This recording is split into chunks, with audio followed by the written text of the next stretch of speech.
Then this message came to me from the Lord: Son of man, give this riddle, and tell this story to the people of Israel. Give them this message from the sovereign Lord.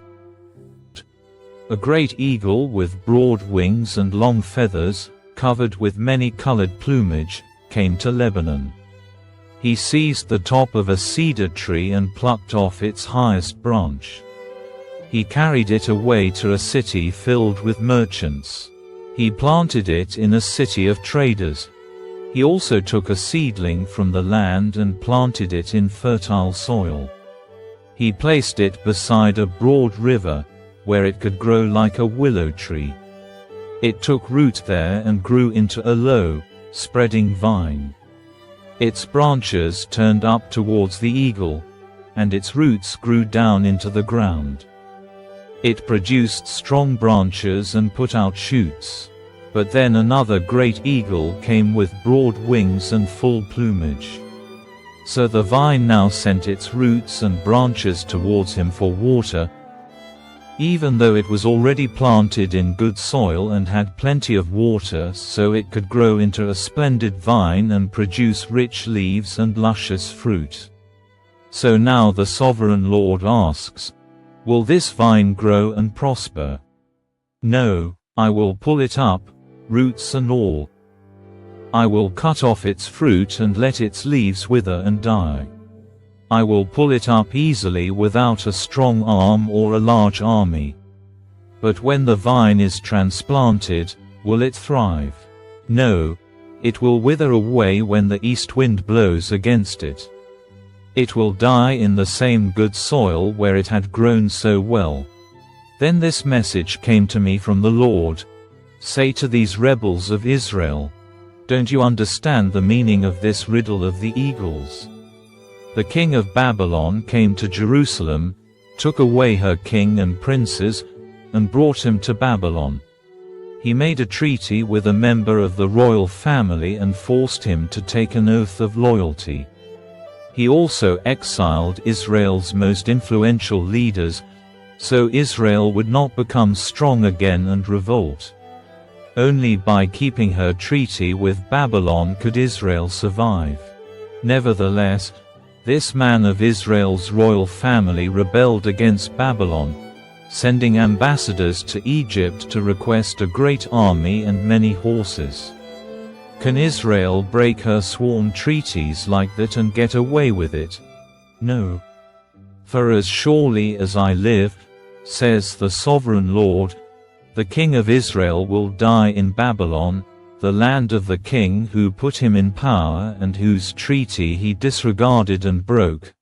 Pharaoh and all his mighty army will fail to help Israel when the king of Babylon lays siege to Jerusalem again and destroys many lives.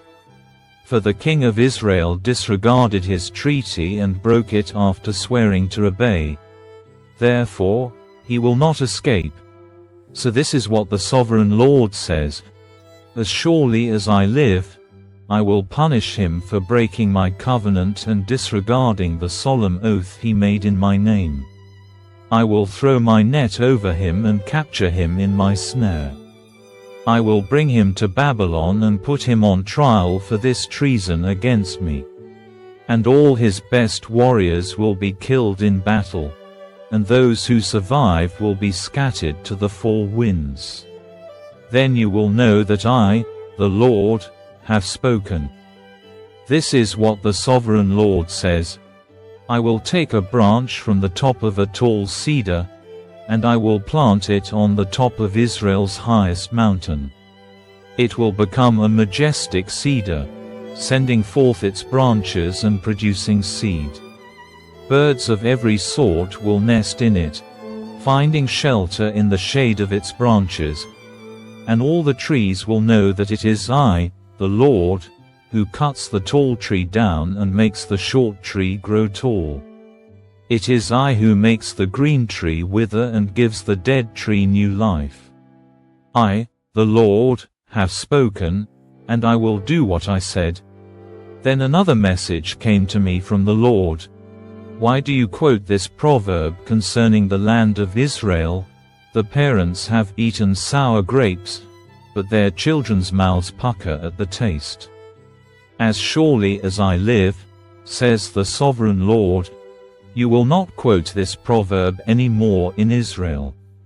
For all people are mine to judge, both parents and children alike. And this is my rule: the person who sins is the one who will die. Suppose a certain man is righteous and does what is just and right. He does not feast in the mountains before Israel's idols or worship them. He does not commit adultery or have intercourse with a woman during her menstrual period. He is a merciful creditor, not keeping the items given as security by poor debtors. He does not rob the poor but instead gives food to the hungry and provides clothes for the needy. He grants loans without interest, stays away from injustice, is honest and fair when judging others, and faithfully obeys my decrees and regulations. Anyone who does these things is just and will surely live, says the sovereign Lord. But suppose that man has a son who grows up to be a robber or murderer and refuses to do what is right. And that son does all the evil things his father would never do. He worships idols on the mountains, commits adultery, oppresses the poor and helpless, steals from debtors by refusing to let them redeem their security, worships idols, commits detestable sins, and lends money at excessive interest. Should such a sinful person live? No, he must die and must take full blame. But suppose that sinful son, in turn, has a son who sees his father's wickedness and decides against that kind of life. This son refuses to worship idols on the mountains and does not commit adultery. He does not exploit the poor, but instead is fair to debtors and does not rob them. He gives food to the hungry and provides clothes for the needy. He helps the poor, does not lend money at interest, and obeys all my regulations and decrees. Such a person will not die because of his father's sins. He will surely live. But the father will die for his many sins, for being cruel, robbing people, and doing what was clearly wrong among his people. What? You ask, doesn't the child pay for the parents' sins? No, for if the child does what is just and right and keeps my decrees, that child will surely live. The person who sins is the one who will die. The child will not be punished for the parent's sins, and the parent will not be punished for the child's sins. Righteous people will be rewarded for their own righteous behavior, and wicked people will be punished for their own wickedness. But if wicked people turn away from all their sins and begin to obey my decrees and do what is just and right, they will surely live and not die. All their past sins will be forgotten, and they will live because of the righteous things they have done. Do you think that I like to see wicked people die? Says the sovereign Lord. Of course not. I want them to turn from their wicked ways and live. However, if righteous people turn from their righteous behavior and start doing sinful things and act like other sinners, should they be allowed to live? No, of course not. All their righteous acts will be forgotten, and they will die for their sins. Yet you say, the Lord isn't doing what's right. Listen to me, O people of Israel. Am I the one not doing what's right, or is it you? When righteous people turn from their righteous behavior and start doing sinful things, they will die for it. Yes, they will die because of their sinful deeds. And if wicked people turn from their wickedness, obey the law, and do what is just and right, they will save their lives. They will live because they thought it over and decided to turn from their sins.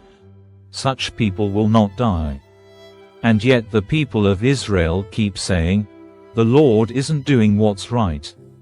O people of Israel, it is you who are not doing what's right, not I, therefore, I will judge each of you, O people of Israel, according to your actions, says the sovereign Lord.